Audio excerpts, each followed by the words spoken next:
সংস্কারের অভাবে বিপজ্জনক হয়ে পড়েছে বরিশালের বাণিজ্যিক এলাকার পোর্ট রোড সড়ক। আর প্রতিদিন সেখানে হাজার হাজার যানবাহন আর পদচারণায় মুখরিত সড়কটি খানাখন্দে পরিণত হয়েছে। আর সেখানে ঘটছে হরহামেশে দুর্ঘটনা। নিয়ে বিস্তারিত জানাতে পোর্ট রোড থেকে যুক্ত হচ্ছেন অমিত হাসান। অমিত, আপনার মাধ্যমে জানতে চাই যে এখন পর্যন্ত সড়ক সংস্কারে কোনো ধরনের ব্যবস্থা নেওয়ার কথা বলছেন কিনা কর্তৃপক্ষ, কি তথ্য আছে আপনার কাছে?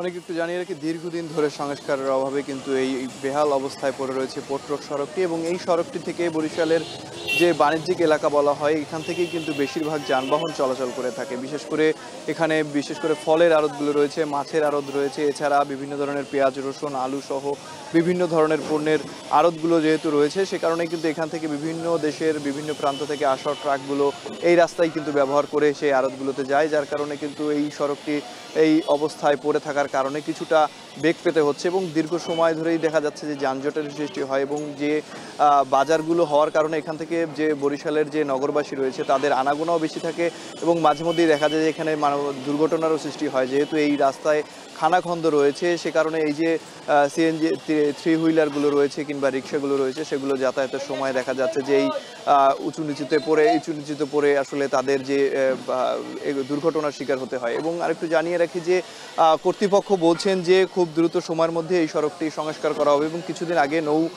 উপদেষ্টা যিনি রয়েছেন সাখাওয়াত হোসেন তিনি এসেছিলেন, এবং তিনি এসে এই সড়কটি পরিদর্শন করেছেন, এবং তিনি তখন বলেছিলেন যে খুব দ্রুত সময়ের মধ্যে এই সড়কটি আরসিসির মাধ্যমে ঢালাইয়ের মাধ্যমে কিন্তু সংস্কার করা হবে, এবং সেই মাধ্যমে কিন্তু পরিকল্পনাও একটি মন্ত্রণালয়ে পাঠানো হয়েছে বলেও জানিয়েছেন তিনি। এবং আরেকটু জানিয়ে রাখি যে বরিশালের অন্যতম প্রধান ব্যস্ততম সড়ক হিসেবে এই পোর্ট রোড সড়কটি পরিচিত, এবং এই সড়কটি থেকেই কিন্তু বিভিন্ন পণ্যের যে ট্রাকগুলো রয়েছে সেগুলো চলাচল করে, এছাড়া সাধারণ মানুষও চলাচল করে, এবং বৃষ্টির সময় বিশেষ করে দুর্ভোগ চরমে উঠে যায় এখানকার যারা বাসিন্দারা রয়েছেন কিংবা এখানে যারা ব্যবসায়ীরা রয়েছেন। সুতরাং ব্যবসায়ীরা বলছেন কিংবা নগরবাসীরা বলছেন খুব দ্রুত সময়ের মধ্যে সড়কটি সংস্কার করে তাদের চলাচলের জন্য উপযোগী তোলার দাবি তারা করছেন। তো বরিশাল থেকে এই ছিল আমার কাছে সর্বশেষ।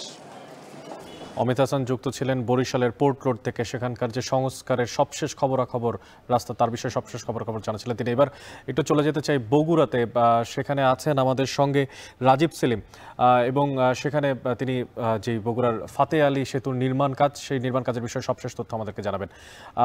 আপনার থেকে একটু জানতে চাই রাজীব, এই যে কয়েকবার সময় বাড়ানো হয়েছে এই সেতুকে কেন্দ্র করে, এবং তাতে করে 4 উপজেলার মানুষের যারা আছেন লাখখানেক মানুষ, তারা নিশ্চয়ই অনেক ভোগান্তিতে আছেন। জানতে চাই যে এই মুহূর্তে আসলে কোনো ধরনের সিদ্ধান্তের কথা জানতে পেরেছেন কিনা প্রশাসন থেকে? সেতুর কাজ কতদিন নাগাদ শেষ হতে পারে?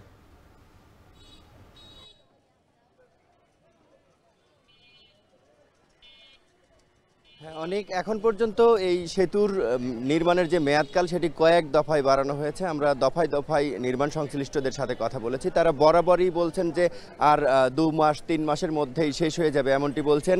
আর গতকালও আমি কথা বলেছি, আমাকে গতকালও জানানো হয়েছে যে আগামী 2 মাসের মধ্যে সেতুটির সম্পূর্ণ নির্মাণ কাজ শেষ হবে এবং ভারী যান চলাচলের জন্য এই সেতুটি খুলে দেয়া হবে।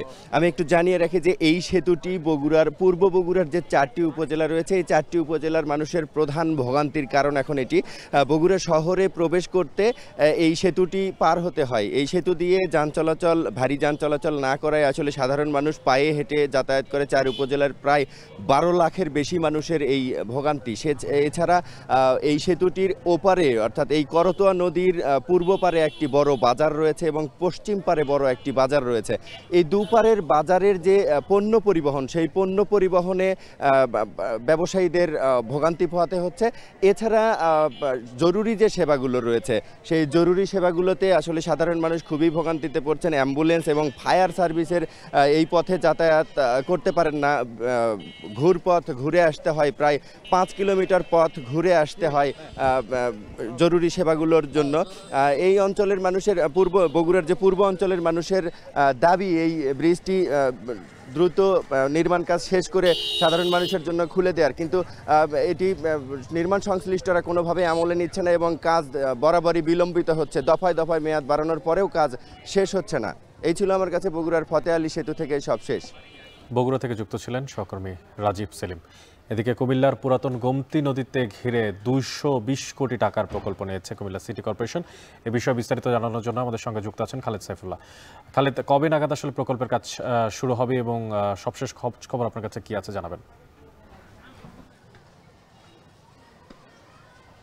অনেক গোমতী নদীকে একসময় কুমিল্লার দুঃখ বলা হতো, কারণ গোমতী নদী কুমিল্লা শহরের পাশ দিয়ে বয়ে যাওয়ার কারণে এই নদীর বন্যার সময় শহরকে ডুবিয়ে দিত, যার কারণে কুমিল্লার শুভপুর টিক্কারচর এলাকা থেকে কাপ্তান বাজার পর্যন্ত গোমতী নদীর বেশ কিছু এলাকা সেটা কিন্তু গতিপথ পরিবর্তন করে এটাকে অন্যদিকে নিয়ে যাওয়া হয়েছে, যার কারণে এই অংশটি কিন্তু নদীর ছাপ এখনও রয়ে গেছে। নদীর সেই অংশটিকে মরা নদী কিংবা পুরাতন গোমতী নদী হিসাবে কিন্তু এটি পরিচিত। এবং এই যে নদীর দুপাশে 2003 সাল থেকে এখন পর্যন্ত প্রায় 772 জন মানুষ কিন্তু যারা দখল করে নদীর জায়গাগুলো ভোগ করছেন এবং দখল দূষণে নদীর কিন্তু যে অস্তিত্ব বিলীন হওয়ার পথে এবং মানুষজন কিন্তু যে যার মতো করে দখল করে নিচ্ছেন। তার ফলে কুমিল্লা সিটি কর্পোরেশনের 4, 5 এবং 6 নম্বর ওয়ার্ড এই নদীর পাশেই গড়ে ওঠা যেই জনপদ, সেখানে কিন্তু একটি প্রকল্প নেওয়া হয়েছে 220 কোটি টাকা ব্যয়ের। এটি ঢাকার হাতির ঝিলের আদলে নান্দনিকভাবে গড়ে তোলা হবে এবং এখানে কিছু কালভার্ট তৈরি হবে এবং মানুষের চলাচলের রাস্তা নির্মিত হবে এবং তার জন্য প্রয়োজন হচ্ছে যে উচ্ছেদ অভিযান করে সেগুলো দখলমুক্ত করা। এবং কুমিল্লা সিটি কর্পোরেশন 220 কোটি টাকার যে প্রকল্প নিয়েছে সেটি বাস্তবায়ন অনেকটাই দুরূহ ব্যাপার। কবে নাগাদ আসলে এই প্রকল্প বাস্তবায়ন হবে সেটি নিয়ে মানুষজনের মধ্যে নানা সংশয় রয়েছে, কারণ আগেই উচ্ছেদ করতে হবে। এবং পানি উন্নয়ন বোর্ড কিন্তু এই নদীর পাশে যে জায়গাগুলো দখল করা প্রয়োজন সেগুলো কিন্তু দখলমুক্ত করা প্রয়োজন, সেজন্য কিন্তু বেশ কোনো উদ্যোগ নিচ্ছে না। এবং সাধারণ মানুষ বলছে যে এই যদি হাতির ঝিলের ন্যায় এটার উন্নয়ন প্রকল্প যদি টেকসই করা হয় তাহলে হয়তো নগরের পর্যটনের বিকাশ হবে এবং নাগরিক জীবনে বেশ স্বস্তি আসবে এবং জলাবদ্ধতা মুক্ত হবে কুমিল্লা।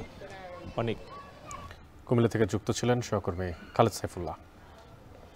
এখন জনপদের সময় হলো একটা